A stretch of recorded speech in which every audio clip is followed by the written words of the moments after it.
الحمد لله رب العالمين والصلاة والسلام على أشرف المرسلين سيدنا ومولانا محمد الأمين وعلى آله وصحبه أجمعين. سبحانك لا علم لنا إلا ما علمتنا إنك أنت العليم الحكيم.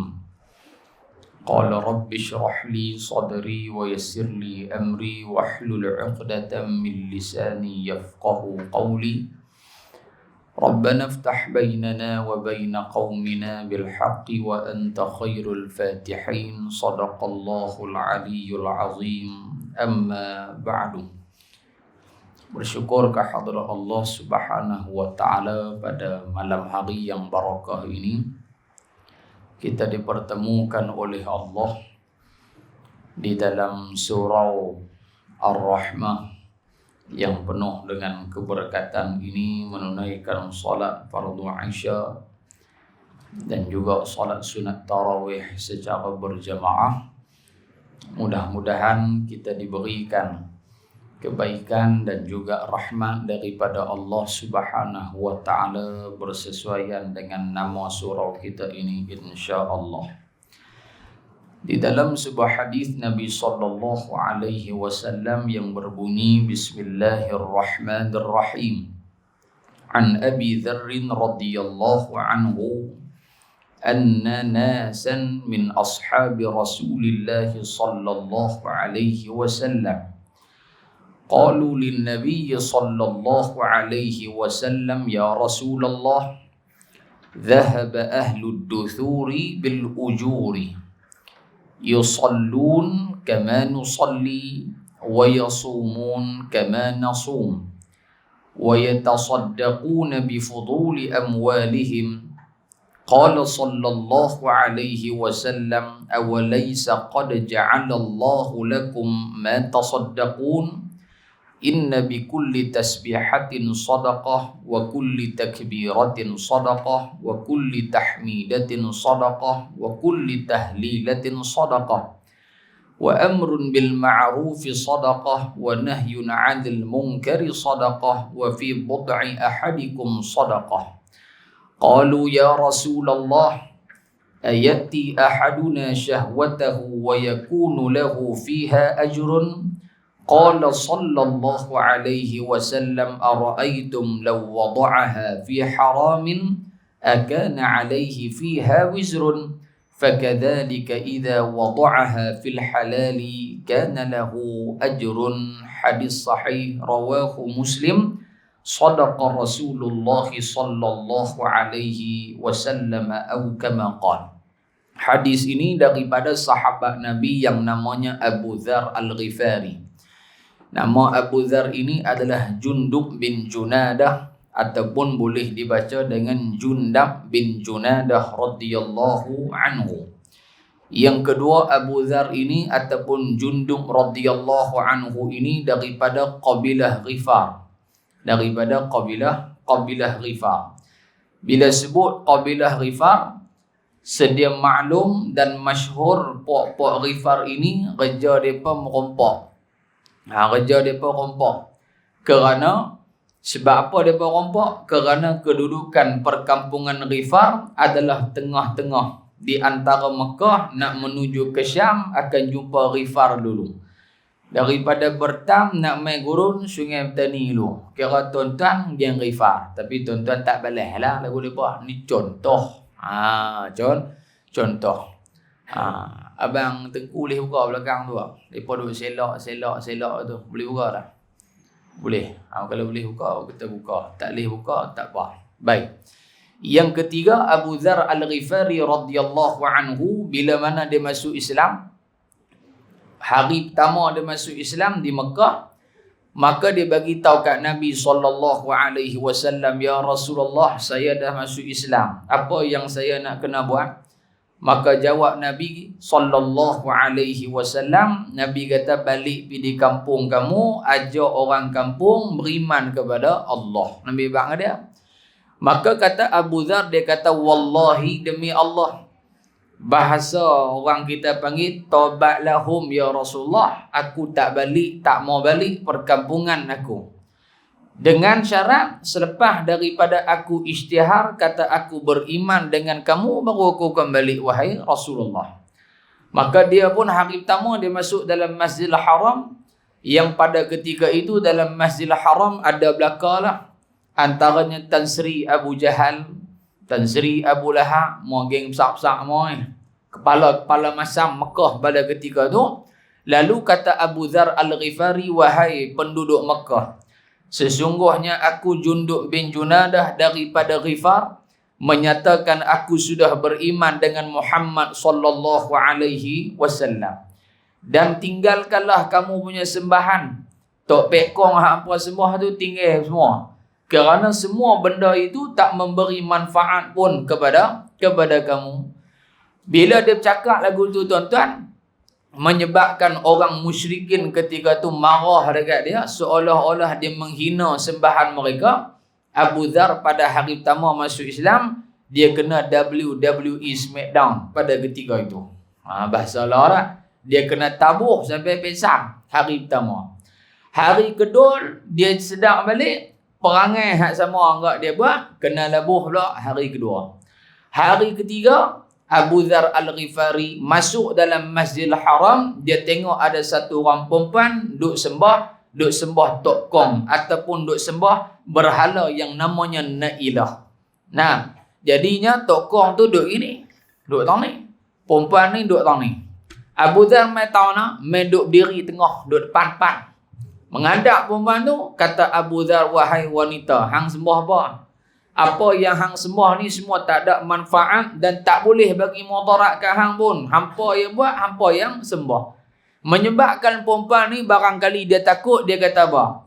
Bahasa orang bandar utama dia panggil apa? Dia kata aku ni, help me, somebody help me. Habis orang tu lah. Tolong. Ni ada satu orang hamba Allah ni duk kacau aku ibadah. Akhirnya hari ketiga mereka main ke Abu Dzar, bubuh pula Smackdown kali yang ketiga, tapi tak dan pingsan. Sebab waktu mereka duk labuh dia tuan-tuan, main orang-orang besar musyrikin, mereka peringat kepada kepala masam hak duk tabuh dia, mereka kata ni hampa nak labuh dia, peringat sama. Jangan bagi dia mati. Pasal apa? Kalau hampa tabuh dia sampai mati, akan mendatangkan mudarat yang besar pada kita. Sebab apa? Sebab kita duk dagang pi ke Syam tu, duk lalu depan kampung dia, masuk dalam kawasan dia, apa buat pasal? Hampa buh dia, silat-silat besok geng dia pula buh kita tengah jalan. Depa ni serenda tak wani, pasal apa? Geng dia duk tunggu dah no. Hampa buat dia lebih kurang, hampa nanti kena. Ni Abu Dzar Al-Ghifari di antara orang yang awal beriman dengan Nabi sallallahu alaihi wasallam. Baik, secara ringkas tuan-tuan. Tengok mata tuan-tuan pun steam satu macam ya. Jangan duduk tu dah, saya pun saya lah. Kan? Tapi tak apa, nasi kandang tak tutup lagi tuan-tuan. Jangan risau. Baik. Abu Dzar Al-Ghifari radhiyallahu anhu menyatakan anna nasan min ashabi Rasulillah. Dia kata satu hari ada sekumpulan sahabat Nabi sallallahu alaihi wasallam. Siapa sahabat ni tuan-tuan? Ulama hadis menyatakan sahabat yang mai jumpa Nabi ini adalah minal fuqara wal masakin, sahabat-sahabat yang fakir miskin. Hak miskin-miskin ni mai jumpa Nabi sallallahu alaihi wasallam. Depa mai apa? Qalu lin nabiy sallallahu alaihi wasallam. Depa mai, depa kata kat Nabi sallallahu alaihi wasallam. Jadi bila kita sebut nama Rasulullah ni tuan-tuan, sunat kata Imam An-Nawawi rahmatullahi alaih, bila mana kita menyebut Nabi Muhammad sallallahu, di situ sunat kita kuatkan supaya apa? Orang dengar dan orang juga turut berselawat ke atas Nabi Muhammad sallallahu alaihi wasallam. Baik. Mai sahabat ni dia kata apa? Ya Rasulullah. Jadi panggil ya Rasulullah ini di antara adab. Sahabat tak panggil ya Muhammad. Kalau kita baca dalam hadis-hadis Nabi, hak duk panggil ya Muhammad ni orang kafir, yang kedua orang Arab Badui hak duduk cerok mana hala noh. Nah, maka hukum memanggil nama Nabi sallallahu alaihi wasallam Muhammad sahaja, hukum dia berdosa. Hukum dia berdosa kerana tidak ada adab dengan Rasulullah walaupun nama Nabi betul. Kita sekali tuan-tuan balik. Tuan-tuan nama Abdullah. Anak kita jah satu kalau seriti, kita masuk Assalamualaikum, balik mayang ni. Anak kita kata, ye dolah balik, mapuih budak tu nanti kita buah bulan ni. Apa punya kurang ajak cikgu, mana ajak hang, aku tak nak ajak panggil gitu. Dia akan panggil papa ke, daddy ke, apa-apa kedana ke, kok sukalah saya panggil apa pun. Tapi dia panggil nama yang memberi penghormatan kepada kita. Dia panggil dolah, salah ke tak salah? Memang dia duduk dengar kawan kita panggil kita dolah pun. Lagi syok, dolah bom balik. Dia sambung lah bom kat belakang. Tu tak tahan.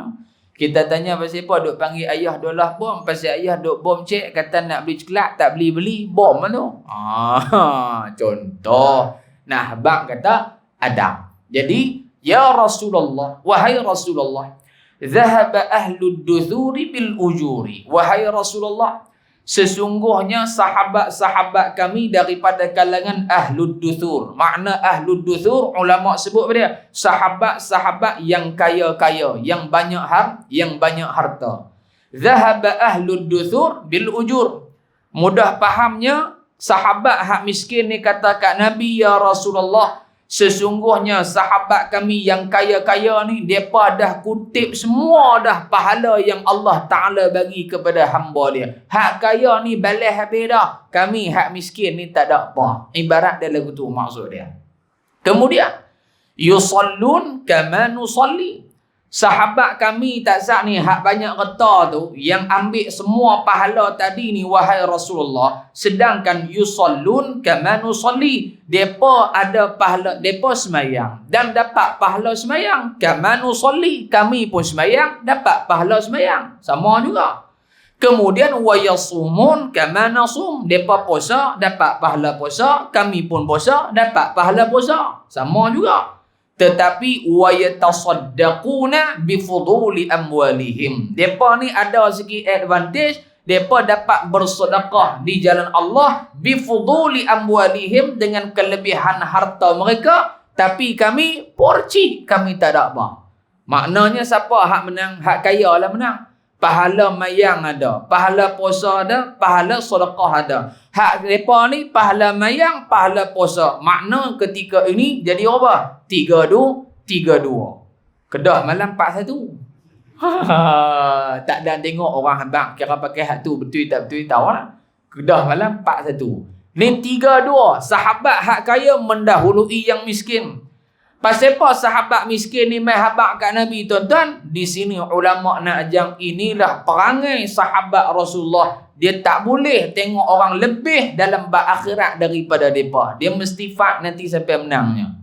Di sini dia panggil sifat apa? Dia panggil sifat ghibthah. Kena ada dalam diri orang beriman, yakni cemburu dengan kebaikan orang lain buat, dan dia pun nak buat juga macam orang tu. Ini yang kena ada dalam sifat seorang mukmin. Tapi pada hari ini terbalik kurang lah. Orang hak buat jahat, hak tu hak dia nak ikut tu. Tapi orang buat baik, dia tak mau nak ikut, dia peleceh pula orang buat baik. Bukan di tempat kita, tuan-tuan, di bandar utama dia kata. Bukan tempat kita, bandar utama. Memang bukan tempat saya, tempat tuan-tuan. Kan? Dia habis itu. Jadi tak puas hati cerita ni, tak puas hati dengan pahala amalan baik yang sahabat lain dapat buat. Kemudian Nabi jawab secara ringkas. Qala sallallahu alaihi wasallam, Nabi jawab balik kat sahabat. Hak miskin tadi no. Awalaysa qad ja'alallahu lakum ma tasaddaqun? Hai sahabat-sahabat aku yang miskin, bukankah Allah Ta'ala juga memberikan pahala sedekah kepada kamu walaupun kamu tak dapat sedekah dengan harta, tapi kamu mesti dapat juga pahala bersedekah seperti mana infakkan harta, dapat juga. Bagaimana? Nabi sebut yang pertama, inna bi kulli tasbihatin sedekah. Dengan kamu berzikir subhanallah, yakni bertasbih, kamu mendapat pahala sedekah. Yang kedua Nabi sebut wa kulli takbiratin sedekah. Dengan kamu berzikir takbir Allahu Akbar, Allahu Akbar, Allahu Akbar, dapat pahala sedekah. Dua. Yang ketiga Nabi sebut wa kulli tahmidatin sedekah. Dengan kamu bertahmid Alhamdulillah, Alhamdulillah, dapat pahala sedekah. Yang keempat, wa kulli tahlilatin sadaqah, dengan kamu bertahlil la ilaha illallah, la ilaha illallah, dapat pahala sedekah. Yang kelima, Nabi sebut wa amrun bil ma'rufi sadaqah, kamu suruh orang buat baik, suruh orang buat amal soleh, dapat pahala sedekah. Wa nahyun 'anil munkari sadaqah, kamu cegah orang daripada buat maksiat, buat benda yang Allah Taala tak suka, dapat pahala sedekah. Yang ketujuh, Nabi sebut wa fi budai ahadikum sadaqah, kamu meletakkan kemaluan kamu pada faraj, yakni berjimak, kita kata. Kamu berjimak dengan isteri kamu pun dapat pahala sedekah. Sahabat tanya satu soalan, nak challenge dengan sahabat hak kaya tadi, hanya menang satu mata ya. Tapi Nabi bagi 7 cara solusi nak menandingi sahabat yang kaya. Maknanya apa tuan-tuan? Nabi bila mana orang ada masalah, Nabi akan selesaikan masalah. Sahabat yang miskin ni duk serabut kepala, lagu mana kami nak fight dengan mereka, kami tak ada harta, mereka ada harta. Sampai kesut kami tak dapat pahala sedekah. Tapi Nabi sebut 7 amalan ni, siapa buat dapat pahala sedekah, zikir. Dan yang ketujuh, iaitu dengan kamu berjimak. Tuan-tuan jangan duk pakai hak nombor 7 saja. Hak 6 awal tak pakai. Dia kata kalau pakai hak 6 tu jadi halah tu. Nabi nak bagi apa? Ini rahmat bagi umat Nabi sallallahu alaihi wasallam. Yang kaya boleh buat pahala, yang tak kaya pun boleh buat pahala. Ini Nabi Muhammad.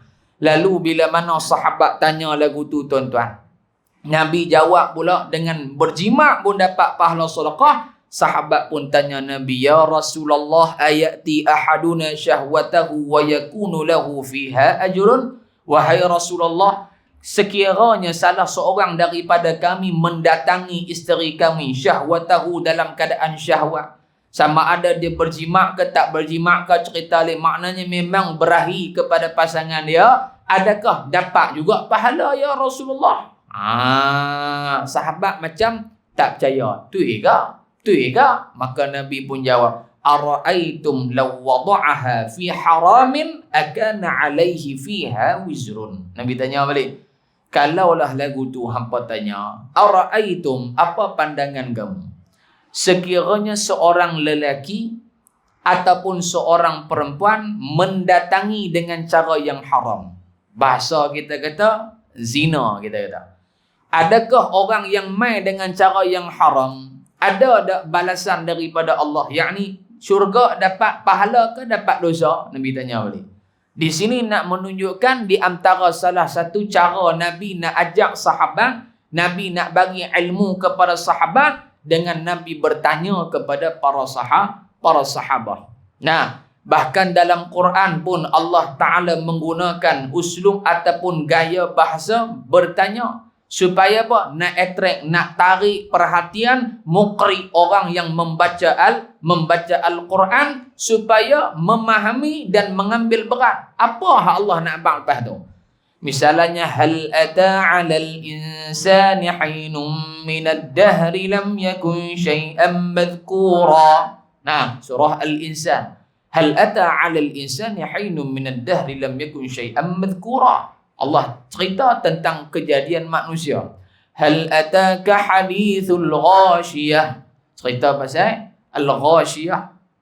Amma yatasaalun, tentang apakah yang mereka saling bertanya, tentang berselisih. Apa mereka bertanya pasal apa ni? Anin naba'il azim. Allah jawab balik tentang an-naba'il azim, tentang berita yang besar. Sebahagian ulama tafsir kata an-naba'il azim yaumul qiyamah. Satu pandangan lain kata an-naba'il azim Muhammad sallallahu alaihi wasallam. Didatangkan dalam uslub cara bertanya. Supaya kita mengajak dalam kelas. Anak murid cikgu, siapa tahu nama bapa pemodenan negara siapa? Siapa boleh jawab? Cikgu belanja kelas sebiji. Habis pakat jawab, habis nak murid kita. Pasal apa? Kita tanya mereka menyebabkan tertarik untuk menjawab dan nak mengetahui jawapan dia. Tapi Nabi tanya sahabat, kalaulah orang tu melakukan benda tadi ni, berjimak ataupun berzina, hampa rasa dapat pahala ke dapat dosa? Sudah semestinya mendapat dosa. Kadzalika idza wada'aha fil halali kana lahu ajrun. Nabi kata, kalau hak haram tak sah ni dapat dosa, berzina tadi dapat dosa, sudah semestinya yang halal mendapat pahala daripada Allah Subhanahu wa ta'ala. Jadi apa pengajaran daripada hadis ni tuan-tuan? Yang pertama daripada hadis ini, Nabi nak ajak kita orang beriman sentiasa berlumba-lumba dalam perkara akhirat. Yang kedua, orang beriman kena ada sifat cemburu, kena ada sifat dengki kepada orang lain yang boleh buat amal baik lebih daripada kita. Dua. Yang ketiga, dalam hadis ini Nabi memulakan inna bi kulli tasbihatin sadaqah. Nabi sebut tasbih dulu hak pertama, Nabi tak sebut zikir lain. Nabi sebut inna bi kulli tasbihatin sadaqah. Nabi mula dengan tasbih. Nabi tak kata inna bi kulli takbiratin ka, inna bi kulli tahlilatin ka, inna bi kulli tahmidatin ka. Tak, Nabi mula dengan tasbih. Kerana seafdal zikir di sisi Allah Subhanallah, itu paling afdal. Yang keempat, hadis ni Nabi nak ajak kepada kita tuan-tuan, ada apa-apa kerumitan ataupun ada apa-apa masalah berkaitan dengan masalah agama, fas'alu ahla dzikri in kuntum la ta'lamun. Tanya pada ahlinya. Kalau bak dunia pun kita sakit gigi, kita tak pergi jumpa pemain kereta. Kita mesti jumpa doktor gigi, dentist. Kalau kereta kita jahanam, tayar kita pecah, kita tak pergi jumpa hadut pergi buat eksober kereta. Kita akan pergi kedai tayar. Jadi dalam masalah dunia, kita bertanya pada ahli dia untuk selesaikan masalah. Begitulah juga dalam masalah akhirat. Lebih mustahak dan lebih selayaknya bertanya kepada ahlinya. Yang kelima, daripada hadis ini Nabi ajak kita, sesungguhnya dengan kamu banyak berzikir kepada Allah Subhanahu wa ta'ala akan menyebabkan kamu mendapat rahmat dan akhirnya kamu mendapat syurga Allah. Yang keenam, di dalam Islam tidak ada istilah kaya ataupun miskin. Yang kaya masuk syurga, hak miskin masuk neraka. Tak, kerana dia punya pertimbangannya pada firman Allah, inna akramakum indallahi atqakum. Kamu kaya ke, kamu miskin ke, kamu bertakwa, tempat kamu di dalam syurga Allah Subhanahu wa ta'ala. Ada orang miskin, tempat dia dalam syurga, alhamdulillah. Ada orang kaya, tempat dia dalam syurga. Dan ada orang miskin dan kaya, tempat mereka dalam neraka Allah Subhanahu wa ta'ala. Apapun tuan-tuan, ulama mengatakan syurga neraka adalah bergantung kepada bagaimana kita hidup di dunia pada saat ini. Ada orang bertanya, dia kata, Ustaz, lagu mana nak bagi kubur saya jadi taman-taman syurga? Saya jawab, saya nak habaq pun tak tahu, pasal saya pun tak mati lagi. Itu jawapan selamat tu. Tetapi bila mana kita tanya pada guru-guru kita, dia kata nak tengok kubur kita ketika mana duduk dalam dia nanti, tengok bagaimana hidup kita pada hari ini.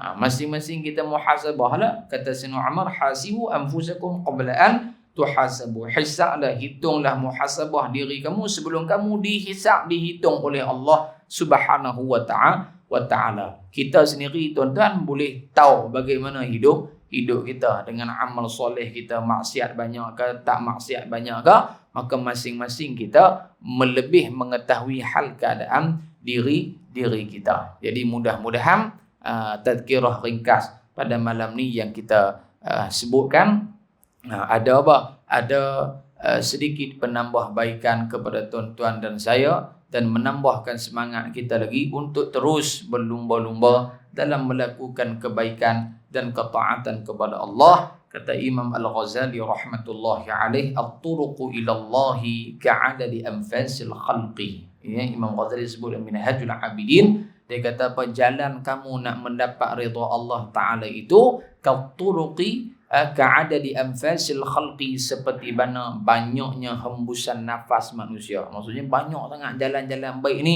cuma kita pilih saja hak mana kita nak, yang kita boleh buat, kita teruskan buat benda baik. Mudah-mudahan kita mendapat apa yang telah dijanjikan oleh Allah, iaitulah rahmat, keampunan dan akhirnya syurga Allah Subhanahu wa taala insya-Allah. Yang terakhirnya tuan-tuan ada dua pesanan. Hak ni selalu tawana pun saya akan bersalam.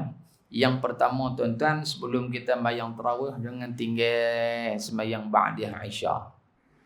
Jangan duk kalut nak sembahyang tarawih.